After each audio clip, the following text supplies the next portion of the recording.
Pemirsa, dalam pidato kenegaraannya di sidang tahunan MPR RI dan sidang bersama DPR DPD RI tahun 2025, Presiden Prabowo menyebut sejumlah isu penting mulai dari pangan, kesehatan, korupsi, dan isu pertahanan. Berbeda dari presiden sebelumnya, Prabowo membahas secara khusus isu tambang ilegal. Untuk mengulasnya telah bergabung bersama kami analis komunikasi politik Henry Satrio. Selamat malam, Mas Hensat. Selamat malam, Mbak Rara. Baik, Mas Hensat, dalam pidato kenegaraannya Presiden Prabowo menekankan soal pangan, penegakan hukum, dan posisi geopolitik Indonesia. Menurut Anda, kenapa kemudian poin-poin ini yang ditekankan oleh Presiden Prabowo? Ya, ini kan sesuai dengan apa yang disampaikan pada saat pelantikan beliau ya, The Paradox of Indonesia atau Paradok Indonesia. Indonesia negara kaya tapi masyarakatnya masih miskin. Bahkan di video yang ditayangkan, kalau tadi kita sempat lihat Mbak Rara, beliau kembali menyitir tentang tidak benar bahwa ada rakyatnya yang usia 70 tahun masih mengayuh becak. Jadi hal ini memang menjadi garis bawah atau menjadi hal yang sangat penting dalam kebijakannya dia. Makanya dia bicara tentang serakahnomics, bagaimana orang-orang yang sudah banyak sekali mengambil dari Indonesia, mengambil dari rakyat Indonesia. Kemudian yang sangat mengejutkan pada saat dia bicara ada jenderal-jenderal yang membackingi tambang ilegal ya, bahkan dia sebutkan ada 1063 tambang ilegal. Jadi kalau dihitung-hitung kerugian negara sudah lebih dari 300 triliun kalau saya tidak salah dengar. Bahkan beliau juga memberikan tips kepada TNI dan Polri gitu, kalau mau melakukan penggerebekan di sebuah provinsi, gunakan tim dari provinsi lain supaya jangan sampai ada yang ikut orang dalam yang melanggar di situ ikutan dalam penggerebekan, nanti bisa bocor informasinya. Jadi sempat diberikan tips-tips seperti itu. Jadi Pak Prabowo benar-benar ingin membuat atau mengoptimalkan kebijakannya dia demi kemakmuran rakyat Indonesia. Bahkan dia mengatakan dua hal yang sangat penting tadi. Saya akan sita yang bisa kita sita. Wah. Dan terus kemudian dia sempat menyitir mungkin ada pengusaha-pengusaha yang nakal ya. Kami tidak gentar dengan kekayaanmu. Wah, jadi memang beliau menempatkan diri sebagai pelayan rakyat tadi, luar biasa. Dan Rara jangan lupa dari yang disampaikan oleh Rara tadi, beliau juga menyampaikan tentang demokrasi di Indonesia. Beliau menyampaikan silahkan mengkoreksi, memberikan pengawasan, dan terus melakukan kritik, karena kritik itu penting. Jadi hal-hal yang disampaikan tadi menurut saya garis besarnya tambah lagi ada ekonomi, pertahanan keamanan, flagship programnya Pak Prabowo tentunya, dan demokrasi. Flagship program dia menjelaskan berkali-kali bahwa dia bangga dengan pelaksanaan MBG hingga saat ini. Sekolah rakyat disebutkan 2 kali, 100 sekolah rakyat tahun ini, tahun depan 200 dan 300 seterusnya. Jadi hal-hal itu menarik sekali Mbak Rara, dan mudah-mudahan hal tersebut bisa segera diimplementasikan oleh Pak Prabowo. Dan apa yang disampaikan oleh Pak Prabowo seperti menjawab kritikan dari Mbak Puan sebelumnya. Puan Maharani, Ketua DPR, menyampaikan kritikan sekaligus juga ujian kepada Pak Prabowo. Jadi perlahan kita juga mulai memahami kenapa kemudian PDI Perjuangan mengambil sikap sebagai partai politik penyeimbang. Karena tadi yang disampaikan Mbak Puan sebelumnya juga cukup seimbang antara kritikan-kritikan keras dengan pujian-pujian kepada pemerintahan Pak Prabowo. Bahkan Mbak Puan juga sempat bernyanyi tadi tentang kesetaraan dan lain-lain. Jadi sangat baik yang disampaikan oleh Pak Prabowo.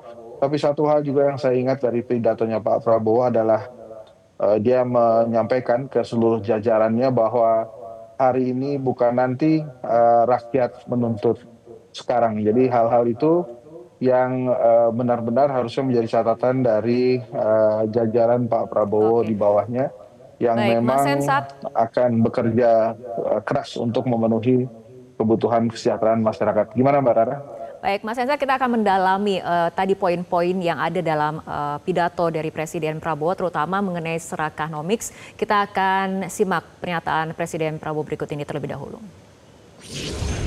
negara dengan produksi kelapa sawit terbesar di dunia pernah mengalami kelangkaan minyak goreng. Ini aneh sekali. Tidak masuk di akal sehat. Dan ternyata memang itu ternyata adalah permainan manipulasi yang tadi sudah disinggung oleh Ketua DPR yang saya beri nama Serakah Nomex.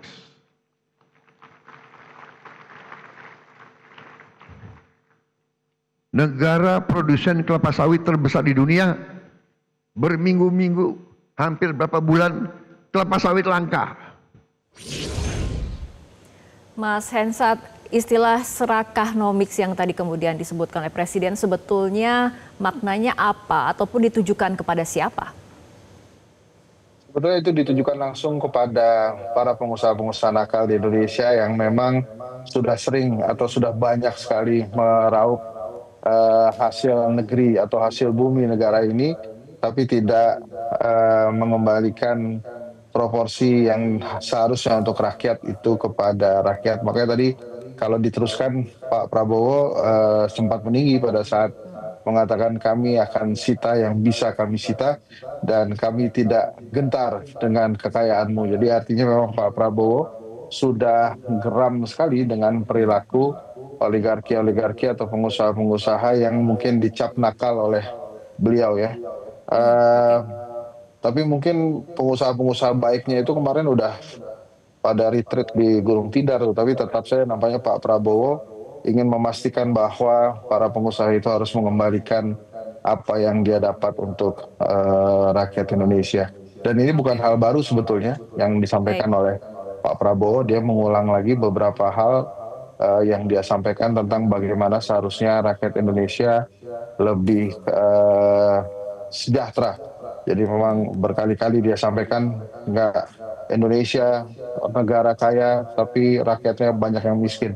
Nah ini yang disampaikan oleh beliau. Mudah-mudahan para pengusaha itu gentar dan akhirnya memang menjalani instruksi Presiden untuk mengembalikan kekayaan yang telah diambil demi kemakmuran rakyat gitu, Mbak Rara. Baik, Mas Hensat, ini juga berbeda dari Presiden sebelumnya. Presiden Prabowo membahas secara khusus mengenai isu tambang ilegal. Kita simak bersama pernyataan Presiden Prabowo. 1063 tambang ilegal ini dilaporkan potensi kerugian negara adalah minimal 300 triliun. Saudara-saudara sekalian,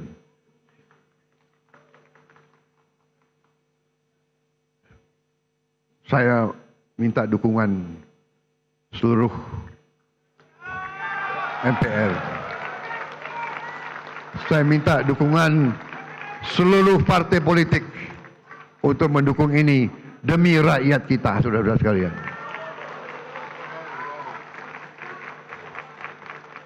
Dan saya beri peringatan, apakah ada orang-orang besar, orang-orang kuat, jenderal-jenderal dari manapun, apakah jenderal dari TNI atau jenderal dari polisi atau mantan jenderal, tidak ada alasan kami akan bertindak atas nama rakyat. Mas Hensat, pesan tegas dari Presiden Prabowo menurut Anda apakah akan ditindaklanjuti juga dengan hukum yang ditegakkan dengan tegas ataupun ekspektasi seperti apa yang Anda harapkan dengan menyimak komitmen Presiden Prabowo tadi?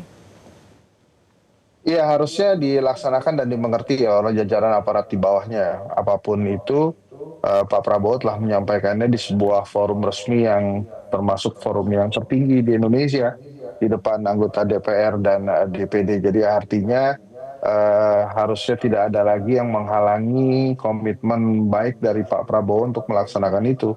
Dan harusnya Panglima TNI maupun Kapolri bisa mendengarkan dan langsung memerintahkan jajarannya untuk mengikuti arahan dari Presiden. Menarik nampaknya spesifik Pak Prabowo menyatakan jenderal-jenderal TNI, jenderal-jenderal polisi ya atau mantan jenderal gitu ya. Nah itu hal yang sangat keras sekali, tajam dan harusnya bisa dimengerti oleh jajaran di bawah Pak Prabowo nantinya. Kita sama-sama menunggu apa yang akan dilakukan selanjutnya oleh aparat pemerintahan kita nantinya, Mbak Rara. Baik, Mas Hensat, masih dari pidato kenegaraan Presiden Prabowo ini juga menyoroti mengenai budaya korupsi yang terjadi di BUMN dan juga BUMD. Kita simak bersama. Bahwa korupsi adalah masalah besar di bangsa kita. Perilaku korupsi ada di setiap eselon birokrasi kita. Ada di setiap institusi dan organisasi pemerintahan. Perilaku korup ada di BUMN kita. Ada di BUMD kita. Ini bukan fakta yang harus kita tutup-tutupi. Setelah 299 hari saya memimpin pemerintahan eksekutif, saya semakin mengetahui berapa besar tantangan kita. Berapa besar penyelewengan yang ada di lingkungan pemerintahan kita. Hal ini tidak baik, tapi harus saya laporkan kepada para wakil-wakil rakyat Indonesia. Mas Hensat langsung pada tanggapannya. Ya, lagi-lagi ya Pak Prabowo nampaknya memperhatikan betul kebocoran-kebocoran yang ada di Indonesia ini, seperti kita menilai dari apa yang telah dia sampaikan pada saat kampanye Presiden 2019 lalu, bukan 2024, 2019 lalu, tentang kebocoran-kebocoran yang ada di Indonesia. Makanya kemudian BUMN dipertegas dan digarisbawahi. Bahkan pada saat pembacaan nota keuangan rencana APBN itu juga kembali disampaikan bahwa dia menyatakan kalau saya tidak salah melarang komisaris dan direksi menerima TNTM kalau rugi ya. Jadi benar-benar Pak Prabowo menginginkan sebuah keadilan sosial bagi seluruh rakyat Indonesia, sebuah langkah patriotik yang luar biasa dari pidatonya tadi. Hanya memang nanti kita lihat the next step-nya setelah itu ya. Pak Prabowo masih punya banyak program-program flagship ya, seperti tadi disebutkan Sekolah Rakyat, Koperasi Merah Putih, ada MBG, tapi mudah-mudahan semoga saja hal yang tadi dia sampaikan tidak dilupakan, bahkan dimengerti serta dijalankan oleh jajaran aparat di bawahnya. Karena Pak Prabowo pasti kan pekerjaannya banyak sekali, nah nggak bisa hanya mengurus tambang ilegal saya, tapi kalau misalnya tambang ilegalnya dilaksanakan, pasti akan menambah pemasukan bagi negara kita gitu ya. Pejabat yang korup, para koruptor juga seharusnya tidak ada lagi di Indonesia, karena nampaknya sangat tegas Pak Prabowo menyampaikan bahwa pemberantasan korupsi di eranya akan ditingkatkan. Ini luar biasa sekali. Jadi saya mengharapkan terjadi sesungguhnya apa yang disampaikan oleh Pak Prabowo nanti. Ini luar biasa. Memang saya setuju dengan diksi yang digunakan oleh Mbak Rara. Tidak seperti presiden-presiden sebelumnya. Kali ini Pak Prabowo sangat tegas dalam menyampaikan hal-hal yang terkait dengan keadilan sosial bagi seluruh rakyat Indonesia. Oke, Mas Hensat, poin selanjutnya yang juga menjadi sorotan adalah bagaimana kemudian Presiden Prabowo Subianto ini menyinggung soal kebijakan efisiensi yang menjadi salah satu kebijakan unggulan di era pemerintahannya. Namun Presiden menyayangkan efisiensi yang dilakukan pemerintahannya justru di demo. Kita simak terlebih dahulu pernyataan dari Presiden Prabowo. Saudara-saudara, ayat 4. Perekonomian nasional diselenggarakan berdasar atas demokrasi ekonomi dengan prinsip kebersamaan, efisiensi berkeadilan. Jadi efisiensi ini perintah Undang-Undang Dasar. Tapi ada yang demo lawan efisiensi. Berwawasan lingkungan, kemandirian, serta dengan menjaga keseimbangan kemajuan dan kesatuan ekonomi nasional. Saudara-saudara, ketika kita tidak konsekuen menjalankan undang-undang dasar kita, terjadilah distorsi ekonomi. Terjadilah pemerataan ekonomi yang tidak cepat.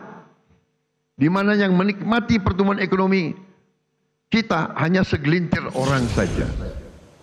Ya, Mas Hensat, mengenai langkah efisiensi ini, menurut Anda apakah kemudian sudah tepat dan cukup atau seperti apa? Ya, menurut saya tepat dan cukup, hanya memang harus diatur lagi durasinya kira-kira mau berapa lama dan menurut saya harus ada program-program substitusi yang bisa juga menambal resiko-resiko yang terjadi dalam program efisiensi itu. Menurut saya pemerintah perlu menjelaskan kepada rakyat lebih detail dan lebih jauh serta penjelasan yang menenangkan ya tentang efisiensi ini karena suka atau tidak suka memang ada efek domino dari efisiensi yang dilakukan oleh Pak Prabowo. Tapi sebuah inisiatif yang baik harusnya bisa didukung dan apa yang dilakukan Pak Prabowo sebetulnya adalah hal langkah baik awal untuk menyehatkan keuangan negeri ini, keuangan negara ini. Jadi kalau kemudian tadi Pak Prabowo mengeluhkan ada yang mendemo, ya mungkin karena komunikasi yang tidak baik dari pemerintah kepada rakyatnya sehingga rakyat salah mengerti dengan program efisiensi anggaran dari Pak Prabowo, Rara.